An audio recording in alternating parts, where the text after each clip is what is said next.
E na aula de hoje a gente vai estar falando sobre comportamento alimentar. Eu sou formada em Química e Educação Física, eu dou aula de Bioquímica e também sou treinadora, né? Trabalho dentro de academias como personal trainer.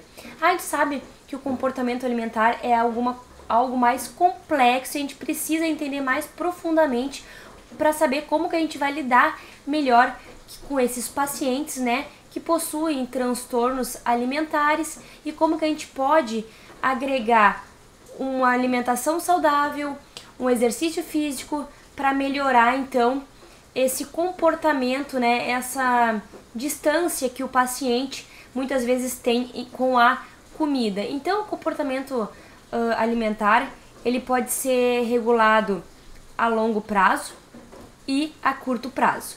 Na nossa aula de hoje, a gente vai estar falando do comportamento alimentar a longo prazo, né? Como tu já sabe, o oxigênio é muito importante na nossa vida. Sem ele, a gente não viveria. Então, a gente sabe que se uma breve interrupção, né, no suprimento de oxigênio, a gente pode ter várias lesões cerebrais ou até mesmo a morte. O nosso sistema nervoso funciona desta mesma maneira se tratando de alimento, porque a gente precisa da glicose para o nosso sistema nervoso funcionar, né? Então a glicose, ela não é menos urgente, por exemplo, do que o oxigênio. Então alguns minutos de privação de glicose já pode levar à perda de consciência, eventualmente também à morte, se o suprimento de glicose não for restaurado. Jennifer, então eu não posso fazer uma dieta com baixo carboidrato, eu vou parar de comer carboidrato?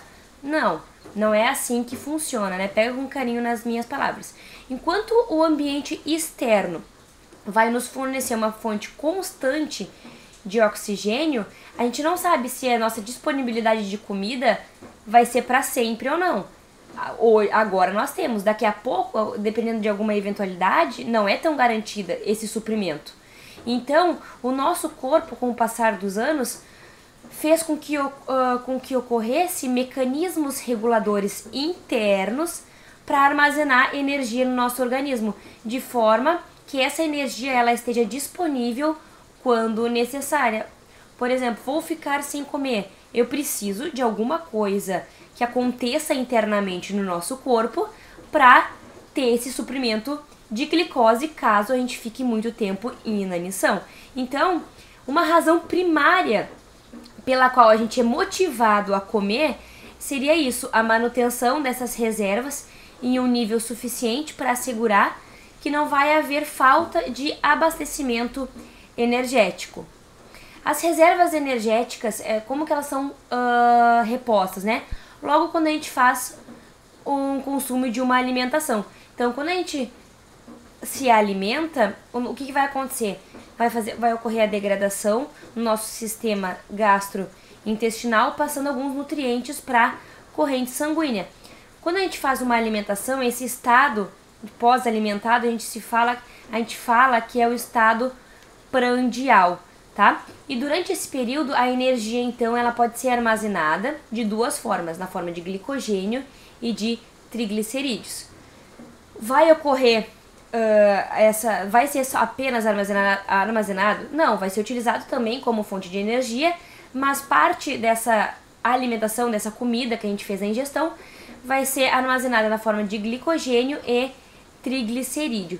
A gente pode observar que a reserva de glicogênio ela tem uma capacidade limitada e é encontrado no fígado e no músculo esquelético. Então, o nosso corpo guarda glicogênio, né? Faz a reserva desse glicogênio no músculo esquelético e no fígado. Enquanto que as reservas de triglicerídeos a gente se encontra no nosso tecido adiposo, né? E tem capacidade praticamente ilimitada, né? Ah, Jennifer, por que o glicogênio é limitado? Por que o triglicerídeo é ilimitado? Como que se faz essa formação, né, de moléculas pequenas para macromoléculas, como por exemplo o glicogênio? Como que se faz a síntese dos triglicerídeos, né? Tudo isso eu tenho um curso específico de bioquímica aonde tem toda a parte do metabolismo, desde a ingestão, a quebra, a hidrólise de moléculas grandes para moléculas pequenas, quanto para de moléculas pequenas para moléculas grandes, tá ok? Não seria o assunto da aula de hoje. Mas então, essas triglicerídeos e o glicogênio são sintetizados a partir de precursores simples, e a gente fala que nesse momento a gente tem o anabolismo, ou o metabolismo anabólico também pode ser chamado, né? Bom, eu acabei de falar que a gente se alimentou, a gente tem o estado pós-prandial, né? Estado prandial. E quando a gente fica em jejum entre as refeições ali, que tu fica 3, 4 horas sem comer, ou tu fica 10, 8, 12 horas em jejum, né? Esse é o chamado estado pós-absortivo. O que está acontecendo nesse momento, né? A gente precisa continuar gerando energia. O nosso cérebro precisa de energia, o nosso corpo precisa de energia para a gente movimentar os dedos, né? Para a gente conseguir fazer as nossas atividades diárias. Nesse momento, então, os triglicerídeos e o glicogênio hepático, eles que estão armazenados, eles vão ser quebrados, hidrolisados, para fornecer um suprimento contínuo de moléculas que vão ser utilizadas como combustível no nosso metabolismo celular. Glicose para todas as células, ácidos graxos e corpo cetônico para algumas células, tá? Que não os neurônios. Como são formados os corpos cetônicos? Como que é degradado, né? O glicogênio em glicose, o triglicerídeo em ácido graxo. Tudo isso, tenho todas as aulas separadamente no meu curso de bioquímica, né? Só aqui para falar. O meu curso de bioquímica não é só bioquímica pura, é uma integração de aulas onde a gente aplica a bioquímica com a fisiologia e também com a farmacologia. A gente pega um assunto e faz uma junção de conteúdos para a gente entender melhor na nossa prática clínica, né? Então, esse processo, né, da quebra dessas macromoléculas complexas em moléculas simples é chamado de catabolismo ou metabolismo catabólico. Então, no nosso metabolismo existe o anabolismo e o catabolismo. E esses dois sentidos, eles têm que estar, né, em equilíbrio adequado para fornecer e degradar essas reservas energéticas, né? Por exemplo, se você fez a ingestão consistentemente, muita ingestão e gastou menos, isso vai ser a quantidade, né, de gordura corporal ou adiposidade vai aumentar, levando à obesidade, né? Por isso que nós temos uma grande população hoje em dia com graus de obesidade, né? Obesidade grau 1, grau 2, grau 3, né? Pessoas pré-diabéticas. Por quê? Porque às vezes come demais e não gasta. Totalmente sedentário, não faz exercício físico, vive uma rotina estressante, não dorme direito. Então tudo isso, não somente a comida, mas o conjunto dessas coisas que eu acabei de falar, leva à obesidade. Tá ok? Bom, então, como eu falei aqui, se tu ingere 2.000 calorias e gasta 2.000, tu vai ter uma composição corporal, uma gordura corporal normal. Se tu ingeste mais do que gasta, a média a longo prazo vai te levar a um grau de obesidade. E se você ingere muito pouco e gasta demais, pode ter com uma gordura corporal muito baixa, levando até uma posição de anemia, né? Uma crise também de hormônios, porque a gente precisa de uma quantidade adequada de suprimento, né? Então muito é ruim, pouco também é ruim, tá ok? Bom, como que acontece então essa regulação hormonal e hipotalâmica da gordura corporal e da ingestão de alimentos, né? Bom, a ingestão de alimento, ela vai ser estimulada quando os neurônios lá no nosso hipotálamo vão detectar a queda de nível de um hormônio liberado pelo adipócito, porque a gente já sabe, né, que os nossos adipócitos, ele é um órgão endócrino que libera substâncias. Então, o que vai acontecer? Né, o nosso neurônio lá no hipotálamo vai detectar uma queda de um nível de um outro hormônio que é liberado pelo nosso tecido adiposo, né? Qual que vai ser, tá, esse hormônio? Eu já vou falar um pouco mais, mas a gente vai falar sobre a leptina, né? Então já se sabe hoje que existe uma conexão entre a gordura corporal e o comportamento alimentar, que existe uma comunicação então entre o nosso tecido adiposo e o encéfalo. Então, o que a gente sabe então? Que agora a leptina, quando é liberada pelos nossos adipócitos, pode regular a nossa massa corporal e vai atuar diretamente lá nos nossos neurônios, lá no hipotálamo, para diminuir o apetite e aumentar o gasto energético. Então a gente diz que a leptina é o hormônio da saciedade, tá? Fazendo com que você, quando a leptina é liberada, você, ok, estou saciado, não precisa mais comer. Só que, e se tiver deficiência dessa leptina, vai ocorrer um maior estímulo de apetite. Vai sentir mais fome, tu vai ter vontade mais vezes de comer, né? Então vai suprimir esse gasto energético, né? E quais que são os efeitos de níveis elevados de leptina sobre o hipotálamo, né? Quando a gente tem um aumento desses níveis sanguíneos de leptina, ele vai se caracterizar por conter neurônios peptídicos. Então, olha só que interessante. Lá no nosso núcleo arqueado, tá? Os neurônios presentes no nosso núcleo arqueado, eles vão ser ativados por um aumento sanguíneo de leptina. E eles se caracterizam por conterem neurotransmissores peptídicos. Então, lá no nosso núcleo arqueado, esses neurônios, eles possuem neurotransmissores peptídicos, que é o alfa-MSH e o CART. E os níveis desses peptídeos no nosso cérebro variam de acordo com os níveis de leptina no sangue, né? Então, o que está acontecendo? A leptina aumentou. Vamos lá de novo, tá? Porque é uma partezinha mais difícil, então vamos recapitular aqui. Um aumento do nível de leptina no sangue vai ser detectado no nosso núcleo arqueado pelos nossos neurônios, na qual esses neurônios contêm MSH e CART. Esses neurônios, tá, vão fornecer conexões para distribuir vários tipos de respostas coordenadas. Então, essas conexões, né, vai ocorrer para ocorrer respostas coordenadas humorais, respostas visceromotoras e somatomotoras. O que seria isso? O que seria uma resposta humoral, né?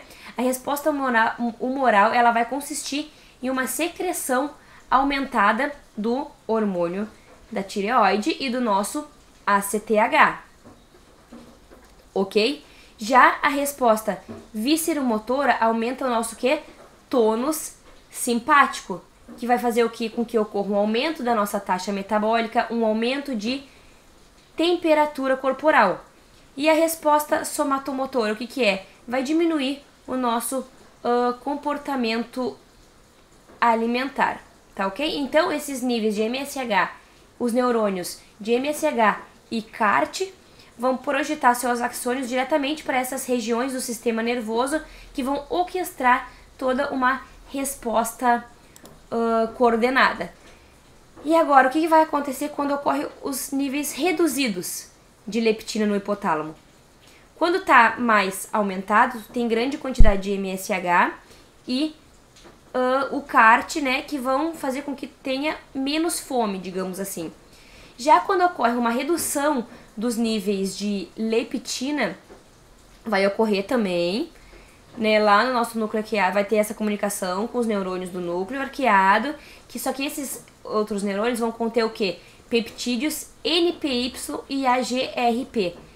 Esses neurônios vão fazer com que ocorra, tá? Como é que eu posso dizer? Fazer com que ocorra uma inibição. Isto, achei a palavra, desculpa, gente. Vai fazer com que ocorra uma inibição da secreção do TSH e do ACTH. Enquanto o MSH e o CART aumenta a secreção, o NPY e o AGPRP vai inibir a secreção do TSH e vai ativar o sistema nervoso parasimpático e também vão estimular então o comportamento alimentar, tá? Esses neurônios são chamados de peptídeos orexígenos. Então, enquanto os níveis aumentados de leptina têm uma resposta, os níveis reduzidos de leptina têm outra resposta, tá ok? Uma coisa bem interessante aqui de se falar, tá?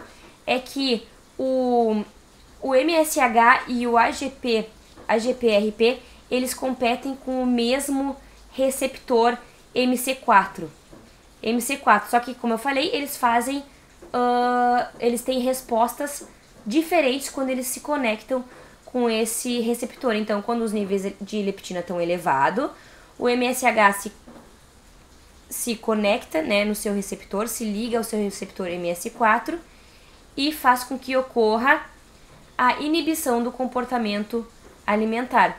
Sendo que quando se tem baixos níveis de leptina, se tem mais estimulação do AGPRP e vai aumentar o comportamento alimentar, né? Vai ter mais vontade de comer. Bom, então fazendo um resumo aqui da aula de hoje para ficar bem redondinho esse assunto, né? O que acontece quando a gente tem nível elevado de leptina? Vai ocorrer uma estimulação e liberação de MSH e de CART pelos neurônios do núcleo arqueado, e esses peptídeos, né, que eu não falei antes, mas são chamados peptídeos anoréticos, vão atuar lá no nosso encéfalo e vão fazer a ativação do receptor MC4, no sentido de quê? De inibir o comportamento alimentar e aumentar o metabolismo. Quando ocorre a redução dos níveis de leptina, vai ocorrer uma liberação dos hormônios, dos peptídeos NPY e AGRP pelos neurônios também no nosso núcleo arqueado, onde vai ocorrer um outro hormônio, tá? Vai liberar um outro hormônio chamado de orexina por uma outra área do nosso hipotálamo, né? A área hipotalâmica lateral.